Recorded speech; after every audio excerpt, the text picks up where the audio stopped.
This spring, I have been noticing and thinking about flow, and wondering what flow looks like to you.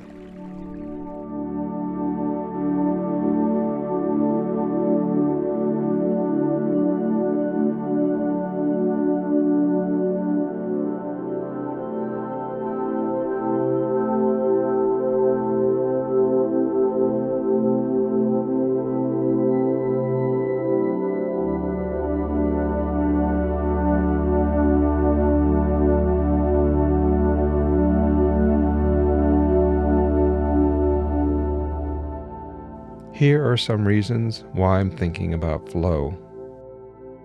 We just came out of a long, cold winter where everything felt frozen and trapped. Many days passed when it seemed like nothing was changing or moving, and I found myself looking really hard for any sliver of movement. I spent hours watching bubbles flowing under the ice, mesmerized by any hint of movement in a frozen landscape.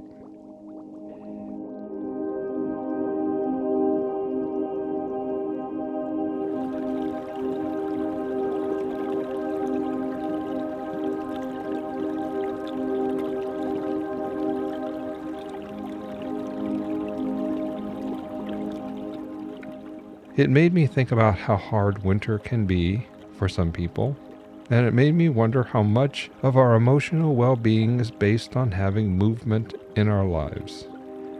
It does seem like the people who love winter the most are those who engage in winter sports that mimic flow, like skating, skiing, snowboarding, and sledding.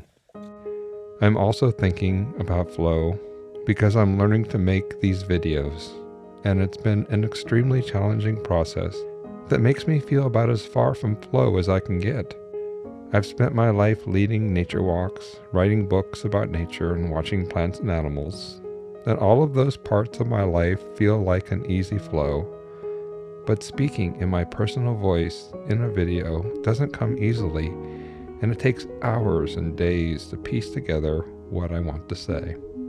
However, being stuck in the ice of winter and being stuck in my own creative process has helped me notice the awakening of spring and the way life moves on the land. And these changes are helping me think about flow. I'm thankful to see small creeks again.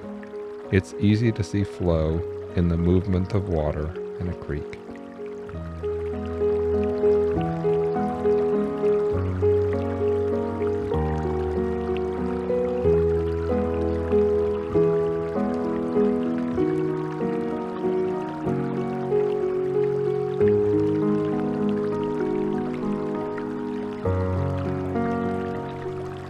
It's also easy to see flow in the flights of small insects or the movements of birds.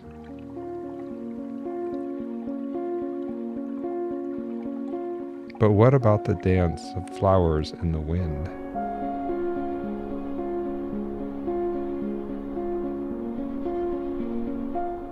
Or the dance of shadows on a rock? Even new buds and catkins pushing out are a slow flow of energy from an awakening plant. These are all types of movement, and it makes me wonder if flow is simply movement and change, or is flow something more than that? Feeling frozen has helped me realize that flow is important, but it's not just movement. If I got up from my desk to walk a lap around the yard, I wouldn't call this flow, even if it's a change of pace and movement.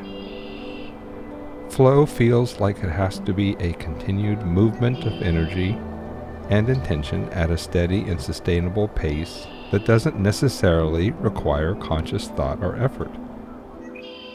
I guess that's why I don't feel like I'm in the flow when I'm trying to create a video where I run into so many hurdles that it requires constant thought and effort as I stumble from step to step.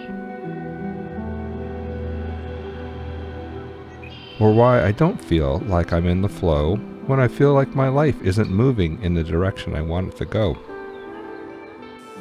If this spring has taught me anything, it has taught me I can find examples of flow and movement everywhere around me in nature. And that's a critical lesson.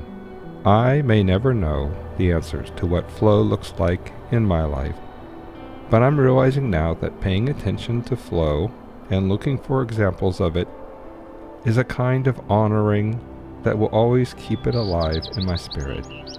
That's a lesson I don't want to forget.